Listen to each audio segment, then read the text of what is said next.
அவருக்கு மறைவாய் நான் அங்கேயே ஓடுவேன். பாதாளத்திலே படுக்கை போட்டாலும் அங்கேயும் நீர் இருக்கிறீர். தாவீது சொல்லுகிறான்.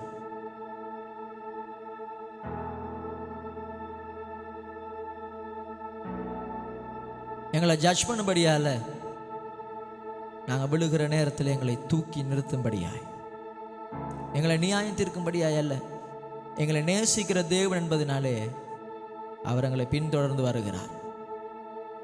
99 ஆடுகளை விட்டு தொலைந்து போன ஒரு ஆட்டிற்கா எங்களை தேடி வருகிற தேவன் அவர். அவ்வளவு சர்வ ஞானம் உள்ள தேவன் அவர். சர்வ ஞானி. அவர் தான் ஆராதிக்கப்படத்தக்கவர். அவர் ஒருவரே ஆராதிக்கப்படத்தக்கவர்.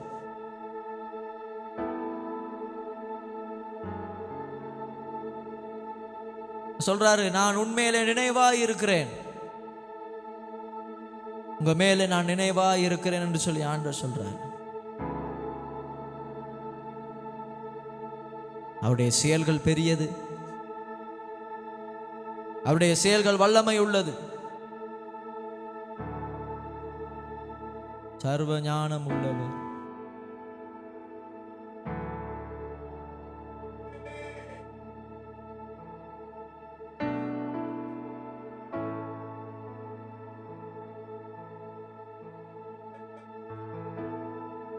எண்ணியலாமையில் நீர் செயல்படுவே,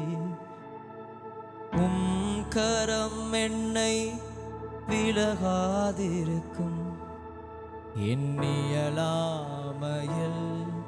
நீர் செயல்படுவே, கரம் என்னை விலகாதிருக்கும். மலைகளை பெயர்ப்பீரன்றார், என் தடைகள் உமக்கு எம்மாத்திரம்.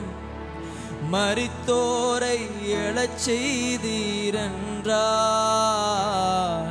என் நோய்கள் உமக்கது எம்மாத்திரம். கிரகிக்க முடியா காரியம் செய்யும் சர்வ ஞானியே உம்மை ஆராதிப்பேன். கிரகிக்க முடியா காரியம் செய்யும் சர்வ ஞானியே